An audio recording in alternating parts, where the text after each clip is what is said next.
six figures by knowing where to sell your property in this economy. You see that thing. Let's get into this.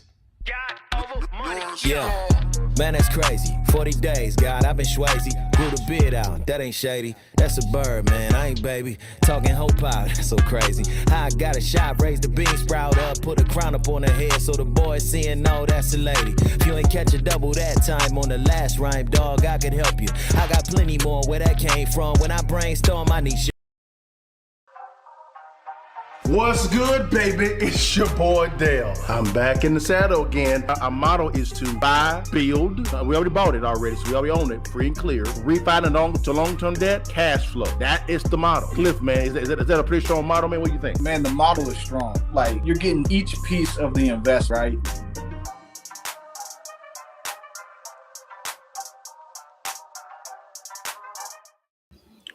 What it do, baby?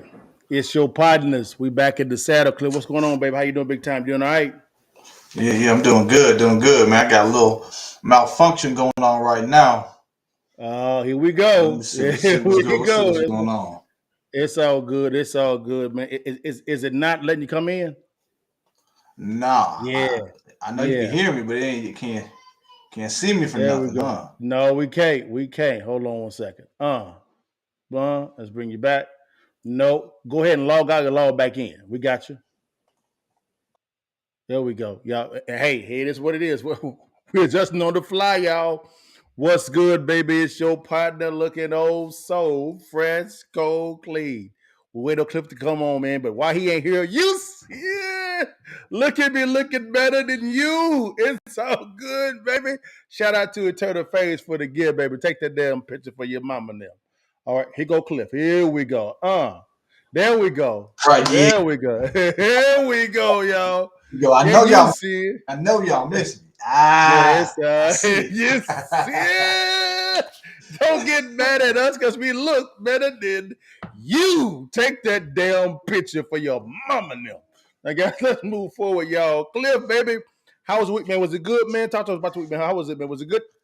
Man, good week. Ended strong, man. Had me a couple more properties today. Trying to bring in some more investors, so it's in the good, man. How was your week? It was good, man. I actually did.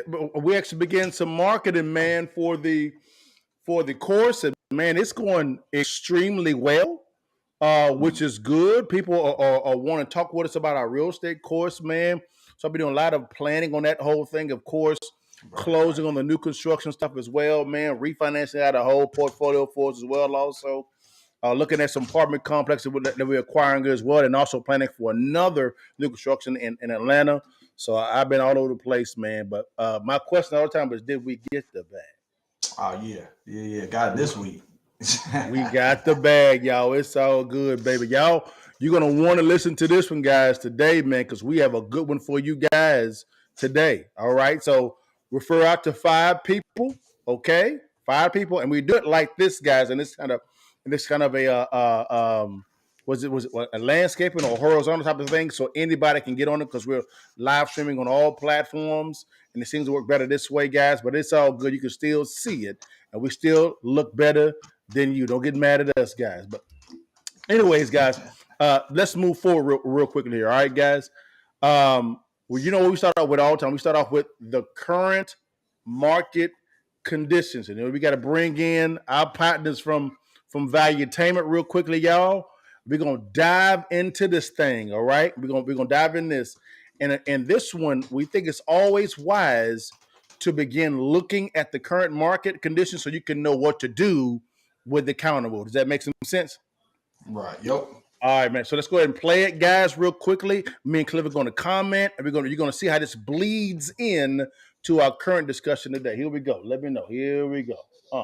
The CEO of America's second largest bank is preparing for a possible U.S. debt default. This is a CNN story. Wow. Congress is once again bickering about raising the debt ceiling, the amount of money the U.S. government can borrow to pay its bills on time. And that means that corporate America has to be ready for the worst. The CEO of Bank of America, America's second largest bank, said he hopes lawmakers resolve their issues because the market and economy love stability, yet defaulting on the country's debt remains a possibility that cannot be ignored. Yeah. We have to be prepared for that, not only in the country, but in other countries around the world.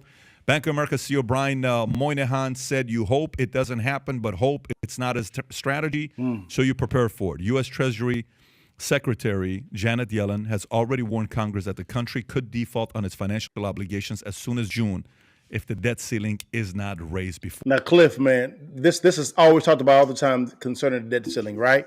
Let me answer you a dumb question. Will they raise the debt ceiling, brother? Yeah, they're gonna raise it. No. So this is actually a dog and pony show, right? Oh yeah. All day long. Now, why would they let this leak out that the U.S. is threatened to default on its obligations? In your opinion, with the way the market is, why would this be a good strategy for the administration? Because they're doing, to me, they saying they want you to look left while they're doing something on the right side. They tell everybody, be worried, be scared while they buying. What are they buying? I think they're accumulating more assets on their books now. While the market has multiple negative items going on, the debt ceiling being the biggest, while the debt ceiling is overhanging, you can start going in and start making some deals for some good assets while the market is still depleted. Okay. So what good deals would the government actually kind of walk into? Like, what assets are they going to be buying? Well, so I'm talking about like what Jamie Dimon's saying from J.P. Morgan, right, from Chase. Oh, okay. Right. So what you're saying is Chase is basically going around and actually acquiring certain type of assets, and those are depreciating assets because they can, right? Right, exactly. I think Jamie Dimon, and this is my guess, Wells Fargo is backing out of the real estate industry, and they were the number one leader. That void is going to get picked up by somebody, and it's going to be a big boy. And I think JP Morgan is positioning themselves to be that next one since they are already working with BlackRock. Gotcha. That makes total sense because BlackRock is buying up entire subdivisions. They overpaid for a lot of properties now, but they overpaid with someone else's cash. There you go. Which makes total sense. And then what they've done now is because of that fact, now they can come in because now they're playing with their cash and buy those same assets for a lower price point. Would you agree with that? Right, exactly. Guys, that's called being a brilliant investor. That's what that's really called, guys. Simple. They used your money to go out and overpay for properties, drove down the assets, and then what they did was they came back and then bought those same assets at a decreased amount of price point with their own cash. Who lost? You did. They didn't. They came up. Yeah, because you gotta remember the big boys with all the money, they get to play different games. They ain't playing the games that me and you playing. They playing a completely different game. They buying neighborhoods. They buying billions of dollars worth of assets. So it's a completely different ball game what they trying to get into. Different ball game, guys. Different ball game. Now let's keep going because they didn't respond, Cliff, fairly quickly to what this may look like for the market. Okay, here we go. Before then, what are the chances that the debt ceiling is not going to be raised? Zero. Yeah, they do this every time. Yeah, every time it's the same conversation. Yeah, it's a kabuki dance. There's no question about it. But I still think in the end, though, it is Chairman Powell who's going to decide whether we have a recession or not. Well, Chairman Powell's going to decide. Yeah, the Fed is going to decide. And now, why would you think he would say that the Fed is going to decide if we actually have a recession or not? I think we're already in a recession. But anyways, go ahead. Oh yeah, it depends what sector you in. In housing, it's been in a recession. We've been in a recession. He's saying Powell because Powell's in charge of the Fed, and the Fed has raised rates multiple times, and now we're at it's just hard to do business when 6 months ago I could buy assets or whatever you need for a business. If you buying cars or buying houses or just material for your business, and you're Yeah. paying 3%, 4% interest rate. Now you're paying 7, 8%. You have to restructure your business because the money is twice as expensive. Interesting. That actually makes a lot of sense. So, and when the cost of capital is higher, Cliff, that's not attractive at all to the average investor, correct? Right, exactly. But for us, we love it because of the fact that number one, we can flex that balance sheet and that cash and say, "No, we good." Number one, we got to play by those same rules. And then number two, that's why I believe joint venture investing is so important, guys, because then you bring resources together and you begin to play those same games, those same strategies that the big boys play. Because now you have resources and assets to say, "No, I'm going to take my business from here to over here if you don't give me what I want." That's easy to do. Would you agree, Cliff? Exactly, because if you're playing small, the monthly payments are expensive to you. But Yes, if you're a big boy, they see it in a different light. What they see is reduced prices. The interest rate will take care of itself over time. Exactly. If you're playing a 10, 20-year game, I can buy today 20% off, 30% off. Cool. Mhm. I'll refinance that in the long term anyway if I can take a discount today. All day long, guys. All day long. So let's keep it going, guys. So we're almost done without market analysis to be diving into the topic. Okay, here we go. What do you think is going to happen? Right now, Goldman Sachs just lowered the odds of a recession from what it was before to now 25% is what they 35, yeah. From 35 to Yeah, 25%. down 10%. This is an insider story. According to Goldman Sachs, the odds of U.S. economy slipping into recession has dropped from 35 to 25% over the next year. The upgrade and forecast due to the combination of a surge in job numbers and improvement in business sentiment. A better than expected 517,000 payrolls were added in January, which suggests hiring is continuing despite rising inflation. But other economists are more pessimistic. Surveys by Bloomberg and Wall Street Journal have found the consensus view that there's a 65% chance of a sharp and severe downturn in the upcoming year. What do you think is going to happen?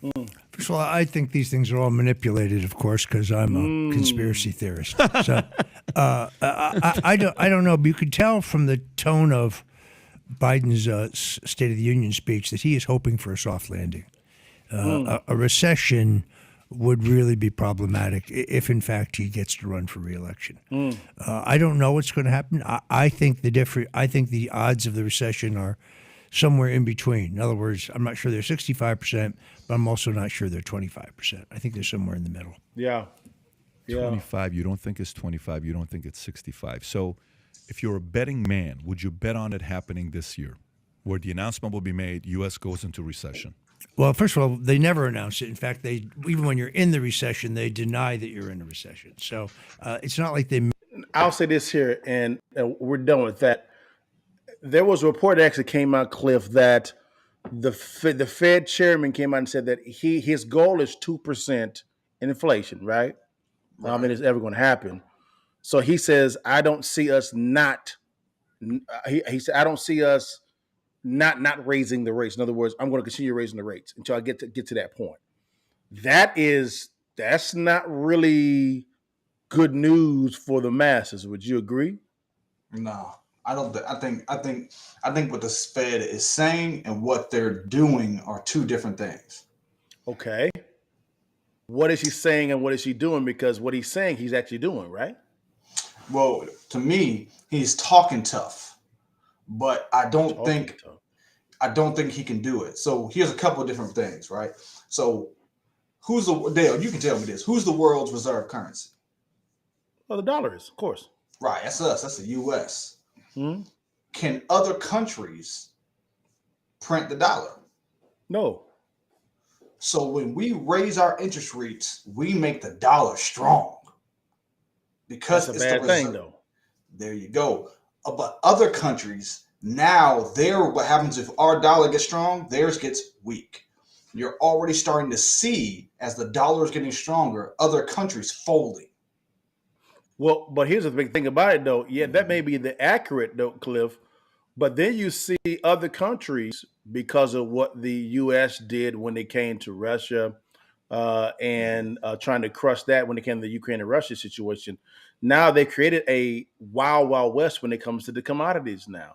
So now you have Russia and China saying, hey, we'll just go to the Saudi Arabia and pay for our oil with our currency. They are saying we don't give a damn about the U.S. currency now. That wounds us even more, correct? Yeah, but I don't think they have any. I don't think they have any much leverage. I think if you want to do business globally, you gotta work through the U.S. It's difficult. That may change over time. My whole thing is the Fed. What they're doing is they're forcing other pain on other countries, and I think if you look at what the what inflation is doing to other countries, I think he's going to have to cut. I think what's going to end up happening is he's going to cut soon, and we are going to just have above average inflation. We're going to reset 2%. I think that's a long way off. Really? And I've been saying it for a while. I mean, if you go, hey, everybody, go back and look. I've been saying we're probably going to come in around 4%. Somewhere around 4% is where we're going to end up sitting and trying to get it lower from there. But I don't think he's going to keep raising until we hit 2. No. Really? Well, we're going to see. We're going to see, because talking tough right now is, to me, not a wise thing to do because of the fact that he's in the business of controlling the psyche of the masses, correct? Exactly. And he even mentioned it. If you listen to Powell, what he said, his plan was that he said part of it was psychological. He said this, that if you believe prices will go higher, you start raising your prices because of that belief. He is using his speech to squash that. He is trying to say, no, we'll be tough. Hey, same thing people do with their kids. But watch out. Hey, I'm gonna knock you out. Hey, little kid. Hey, right? I think it's the same thing here. You got a lot of faith in this Fed chairman. But it's all good. Ain't no thing, guys. Ain't no thing. Me and Cliff, we go back and forth with this all the time. It's really healthy discussion, because we just say, okay, what about this and this? Because we're constantly looking at the market because of what we're in. So we have to do that. But again, that's our daily dose. What's going on, guys, is let's dive into this. Is how to make 6 figures by selling your property at the right time. At the right time. Cliff, how important is the psyche behind this statement? It's very important, because if you don't understand what the situation is with your asset, then you start making some big mistakes. I agree. So with that being stated, Cliff, how have the numbers actually changed? How have they changed in this current section? How's it kind of changed? Now what's changed is, your assets as strong as demand, right? So when you see low demand, that's not the time that you're going to want to sell. And that's where we're at right now. And that's changed from where we were a year ago. Okay. That makes some sense. So let's dive into this psyche real fast, guys. All right, here's the psyche real quickly. We have 3 points that we focus on: insure, leverage, and protect. Okay. Every business model, no matter what it is, these 3 points you're going to want to hit: insure, leverage, and protect. Okay, you're going to have to do that now. So Cliff, man, this is the area that Cliff is so good in. Is one of the ways you can begin to insure, guys, is looking at planning for errors in construction and the ARV. Cliff, give it as, because you are a licensed appraiser by one of your trades. Explain this construction and ARV situation real quickly here. So construction, whenever you're doing any project, you're going to do bathrooms, floor, painting. There's always going to be an adjustment. You're never going to be exactly right. Nobody's exact. You're not going to be to the dollar. Yes. So you want to be in a position to where if you go over, and you almost always will. I think only 1 or 2 deals I ever did was like right on. Yeah. So we're gonna go over. So you just want to be prepared for that. You always be prepared to make mistakes. And I'm not talking about, oh, it's a $30,000 rehab. Let me give it $1,000. I'm saying you want to give yourself more than that. Same on the ARV. I'm an appraiser, and I can tell you the ARV is an opinion. It is somebody's opinion. Yes, it is. Amen. Well, y'all better stop playing. Unless you got comps next door to the house, be prepared for some wiggle room with what you're going to sell for. You're going to have to do that. Now, if you could unpack this is the insure portion real fast, okay, guys? This is the power team part of this. Okay, so you're talking to a licensed appraiser, okay? What you want to do is this here. Unpack for them, Cliff, when you say that an appraisal is someone's opinion from a licensed appraiser, guys, unpack what that looks like as an opinion. Talk to them. Because it's the same, like I would say it like this, in terms of an opinion. If you got a diamond ring, and you're like, I want to go, or let me use an example. You got a Rolex watch. So you take that Rolex watch, you're like, this thing's worth at least a G. So I want to sell it. If you took it to 10 different pawn shops to sell, would they all give you 1,000? No. Some might give you 900. Some might give you 1,100. Some might give you 950. It's the same thing with houses. Is that whoever appraises your house, it is their opinion. So the quality of that appraiser matters a lot. Yes, it does. So it's safe to say, Cliff, that if you get 3 appraisers appraising the same property, you get 3 different values. Oh, yeah.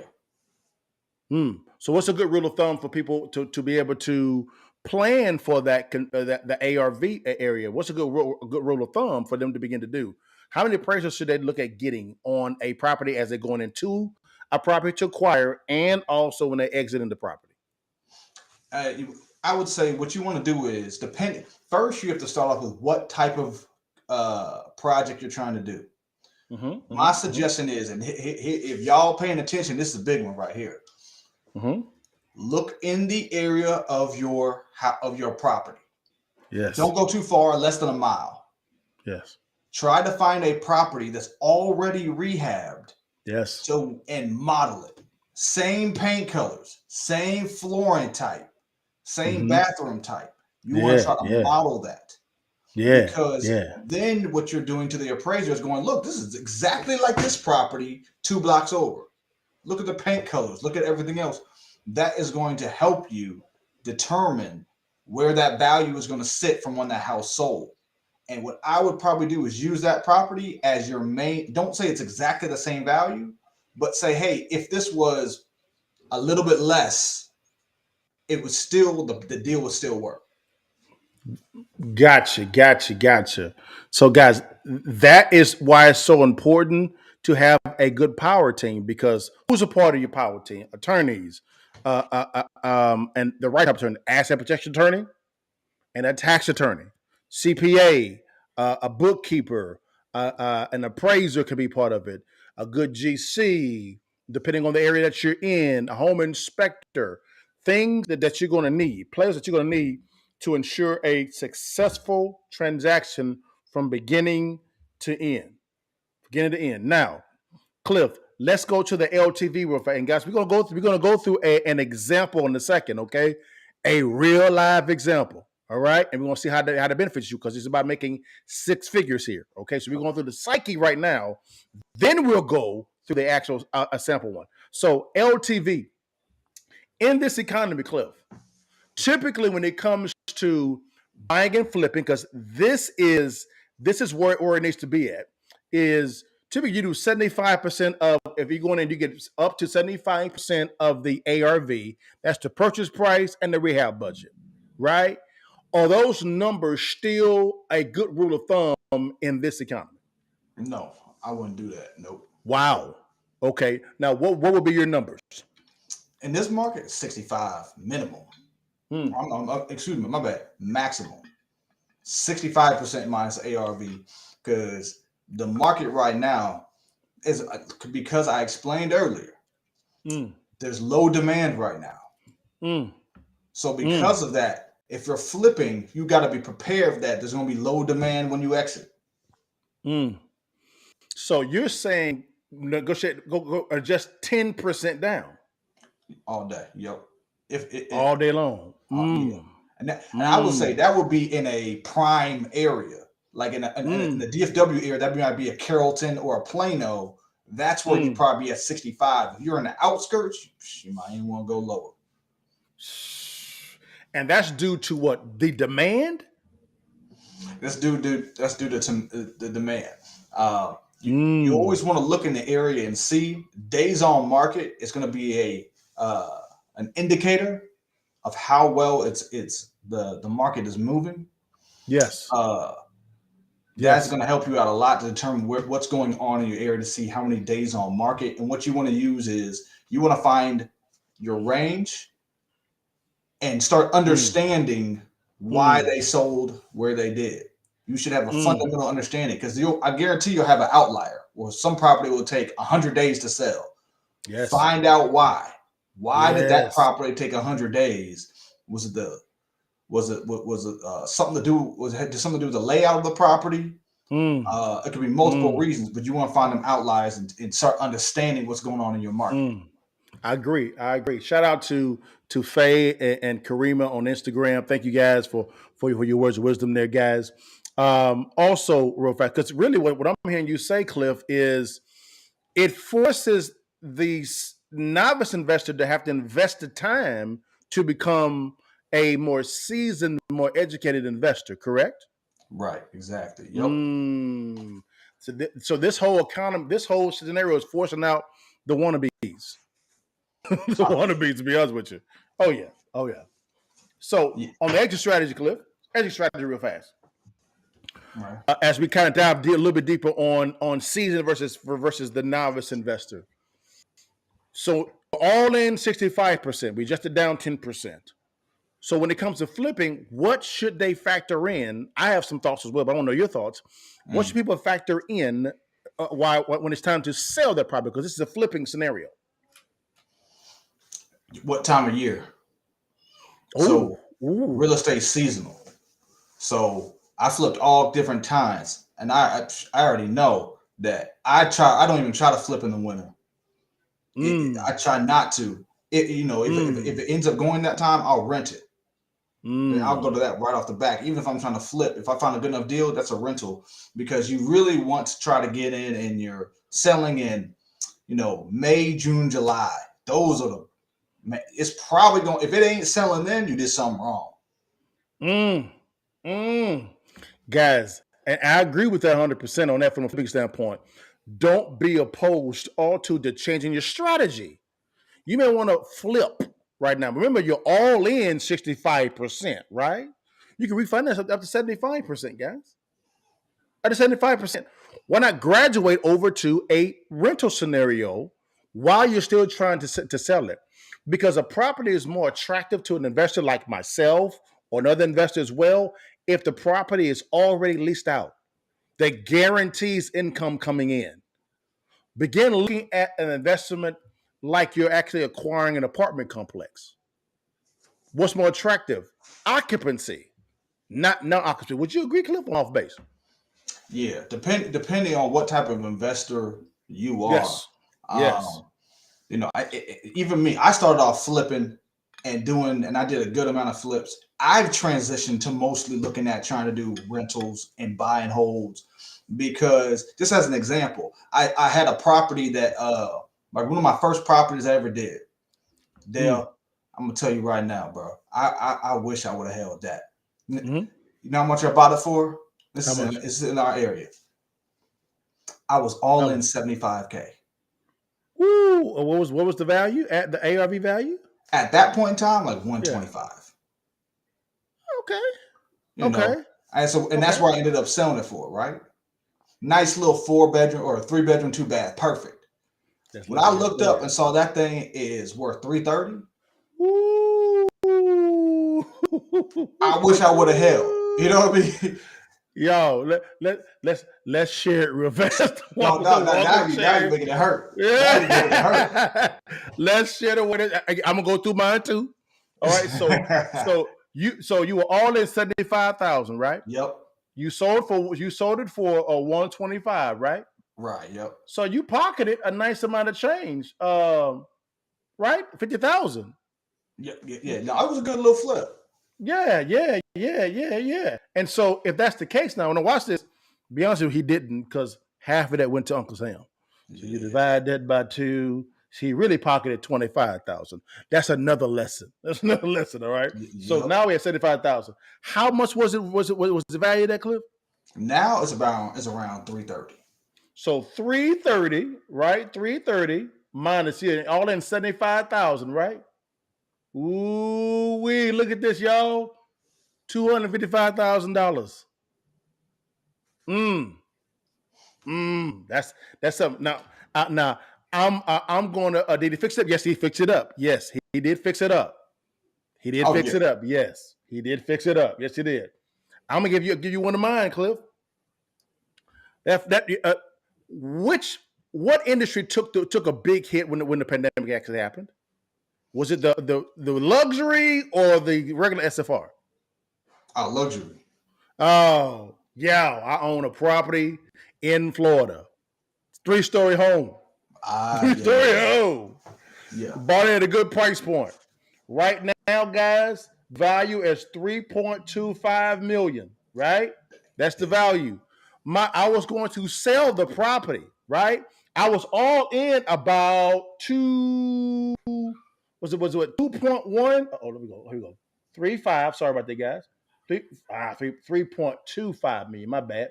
0.25 million. This is in Florida. So that I was all in at about 2.1, right? I was gonna flip it. That was $1.150 million. That's what I would have made on the deal. Then pandemic happened, right? People stopped trying to buy luxury homes. Now I'm like, what in the world are we gonna do now? What are we gonna do now? And so I said, okay, let's get it. So now what I'm doing now is I'm actually currently refinancing it out.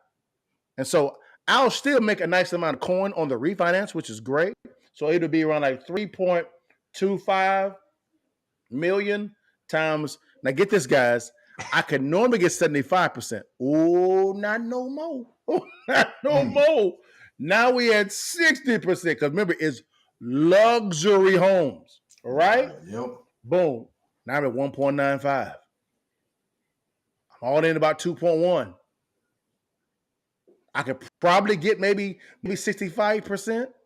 So let's look at that 65%. All right? 65%. Boom. All right, times 65%. Boom. Here we go. Now I'm at 2.1. Now I'm about even now. About even. So now I went from netting $1.1 million to now I'm back at even now. That's real. Because the luxury market has taken such a big hit. You see what I'm saying? So we, just because we're saying at a high level, guys, we fall prey to the situations too. Would you agree, Cliff? Yeah. Oh yeah, that's 100%. Everybody does. Look at KB Homes right now. Now, Cliff, let's walk through this real quickly, guys. Now, they actually want an example. Let's walk through it. I'm gonna bring up a spreadsheet real quickly, guys. All right, and Cliff, I'm gonna make it bigger for everybody so everybody can see. You can see what's going on. All right, here we go. Now, this is a flipping example. Let's just say, Cliff, let's go. I'm gonna let you drive, and you tell me what numbers. We say the asking price is $200,000. All right, how much should the ARV be? Let's say it's worth $350. Okay, yeah, we can go 350. 350. All right, boom. There it is. Right now, this. You get all this in the court too as well. Let's say you're buying it at $200,000. How much renovation needs to be done to a Cliff? How much reno? Let's say 35,000. 35,000. 35,000 a reno. All right, boom. There it is. I'm trying to make it as big as I can, guys, For those that are on Instagram, that's bigger. That's good enough. All right, here we go. So now, so you're buying it for 200,000, right? ARV is worth 350, right? And the reverse purchase is 35,000. Okay, cool. Here we go. How much we putting down, Cliff? But let's put. You're probably gonna end up putting at least 10% of the purchase price. So 10% down. Okay, that's not bad. Okay, cool. That's about right. So 200,000. 10% of 200,000 is 20K. That means your purchase amount that the debt like myself will bring to the table is $180,000, right? Now we'll also give you 100% of the renovation budget, right? Up to what Cliff said, not 75%, but it's 70% or 65%? 65%. 65%. Okay. Look at this, guys. So 350 ARV, 65% there is 227, right? You have some nice amount of equity there. The purchase price that you're bringing the debt is 180. Plus, we're giving you also the renovation budget. You're all in at 215, right? You're all in at 215. 65% is 227. So you're looking good. Look at the difference that the county makes. Normally, this should be 75%, right, Cliff? Right. Yep. So you went from 227.5, 65%, to 75% now, which is 262.5. You see that big of a jump there? It's huge. It is huge, guys. So let's go back to 65%. Here we go. But you're all in at what? 215, which is the 180, right? Loan amount for the purchase price. Plus the rehab budget. There it is. There's the sale right there. That is 215, right? So, Cliff, here's my question right here, Cliff. Is if the ARV is 227, right? Is it wise in this area to try to sell it at 75% or to refinance it at 75%? Because you plan for 65. Refinance. So refinance 75%. So now, if you look at it, guys, I'm gonna bring this up. We already saw that at 75%, right? It's 262.5. So now we can refinance. So I'm going to change to this calculator real fast. Remember, you're all in at 215, right? You're refinancing at 75%. So 262,500, right? Minus the 215. Boom. Here we go. You've netted $47,500 tax free, but you planned for 65%. That 65%, what that did for you is that actually propelled you forward so that you can be more aggressive in your negotiating. A good rule of thumb that I do is never pass on the cost to your exit strategy consumer. That consumer could be you as well because you're refinancing. Pass it down to the seller because you don't have to buy.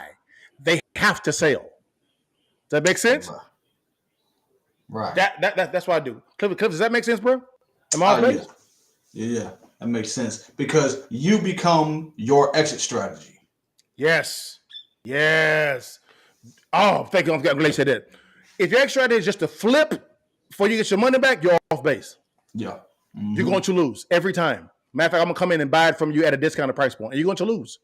And I'm going to laugh as you lose. I am, because I'm going to get it for a great price point. Now, I mean it respectfully, okay? But at the exact same time, what you should do is be more aggressive on your negotiating. Make yourself the exit strategy. The refinance. Then if you want to, you can actually put it on the market and sell it, or you can lease it and then sell it, or lease it and cash flow it. You refinance it to long-term debt. If you're making more money on a monthly basis, let's just say, for instance, you did this right here 3 times a year. You made $47,500 on a refinance 3 times a year. That means you got all your money back. You're good, right? That times 3, you made $142,000 annually,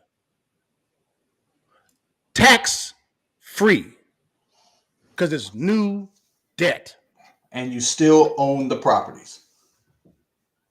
Now you become a more powerful in your borrowing position because you have more cash, less taxes, and also you have assets that are producing. Let's say out of the three, you are cash flowing per month, $200 a month. Out of the three, $200 a month. That right there times 3 a month, it's $600 a month, right?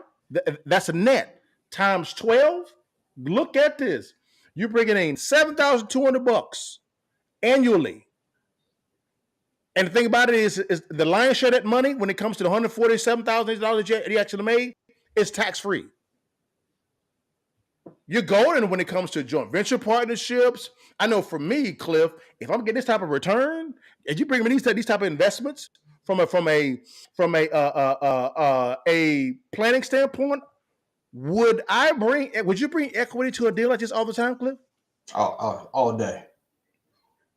All day. All day, guys. It's about planning. It's about planning, guys. Me and Cliff did not want to do a real estate course. It's a bear. We don't got time for this. It's a lot. It is not. But as we begin to see the shift in the market, we begin to see a lot of investors get frustrated on how to structure their deals. And then you see a lot of institutional banks closing their doors. One of the big banks that I know that's on the institutional banks, okay? Institutional means secondary banks, okay? Not the big box stores, the one that you know, but secondary banks. They're actually closing the doors. They're closing. They're getting bought out because of mismanagement of their funds. It's real simple, guys. So therefore, we say we need to try to get something out there because we got phone calls all the time asking us, how do I structure these transactions? Well, here comes the course. But Cliff, does this make sense to me? I'm off base. Holla at me, man. Holla at me. No, that's what's happening, because when there's a downturn, that's when you get caught. So, and you can get caught on a flip, and that's why the best exit strategy, and this is the things that we can't go into right now because y'all be on this Instagram for a minute. We be talking and keep talking, and that's why we created the course, because a lot of the stuff that we're talking about is details that we could go into hours for on small details. I could talk your ear off about HVAC systems. You know what I'm saying? I can go all day about what you have to get, the type of unit, how often you have to get it cleaned out, what you have to do with tenants, all that kind of stuff.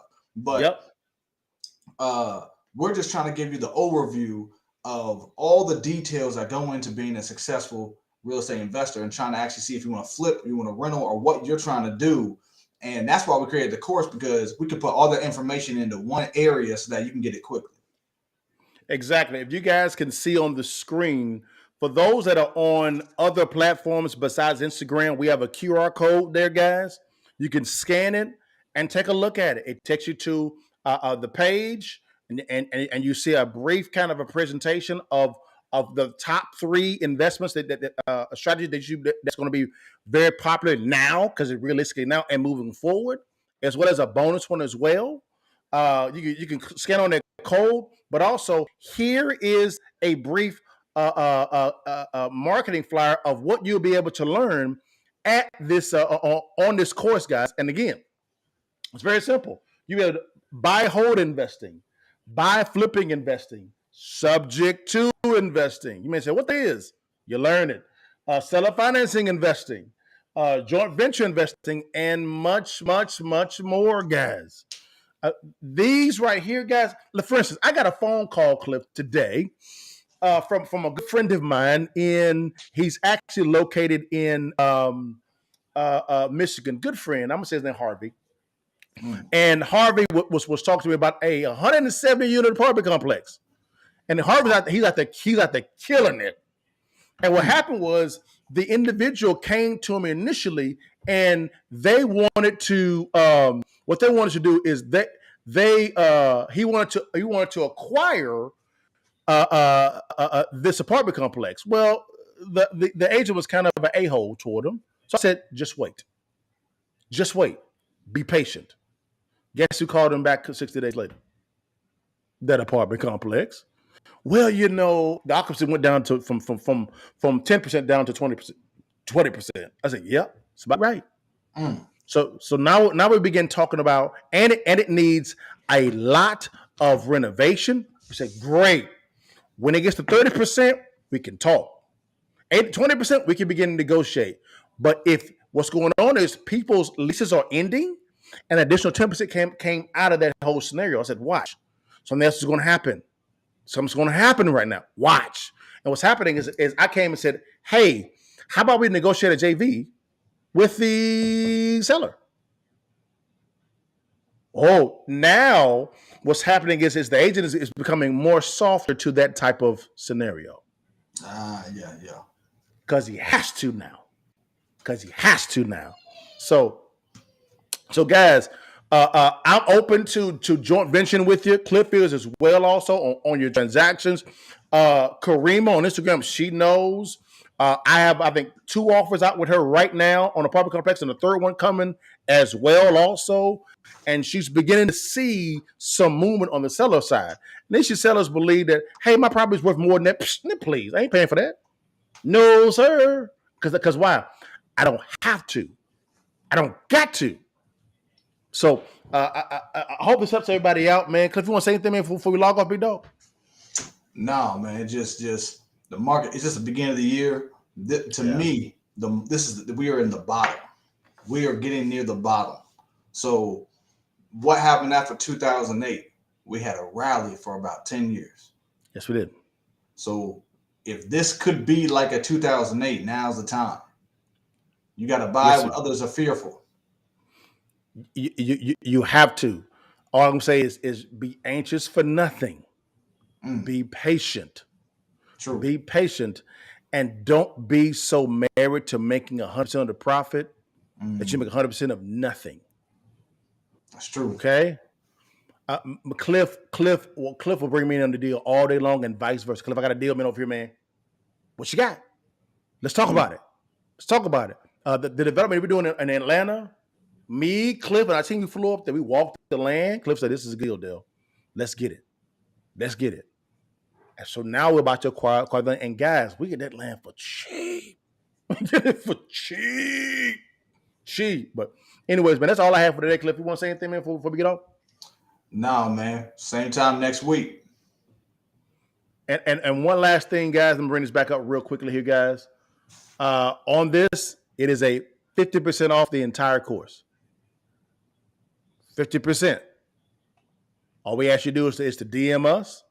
We take it through the process. Figure out what plan you should actually have, what strategy you should actually go with where you're at. 50% off on all of it. All we ask you to do is to join the Cash Flow Club. That's it. That is it. That gives you access to being in the room with Cliff, myself, Jason, our team, and bring your deals. And we help you structure your deals and also fund them. That's all we ask. But Cliff, man, that's all I have for the rest of the day, man. That's all I got, man. I'm going on a date with my wife tonight, y'all. Okay. Yeah. Yes, sir, man. But that's it, guys, man. Cliff, you want to say anything before we log off, big dog? Nah, that's it. Like I said, same time next week. Peace. Guys, now you know how we end it every time, man, because we look better than you. Before you leave, and while you can, you see that thing. Let me say it slow for the folk in the back row.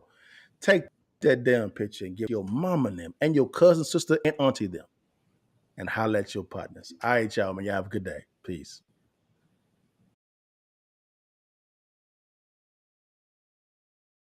God give thanks. God give thanks. Bless God give thanks. Bless God give thanks. Bless God give thanks. Big God, big grace.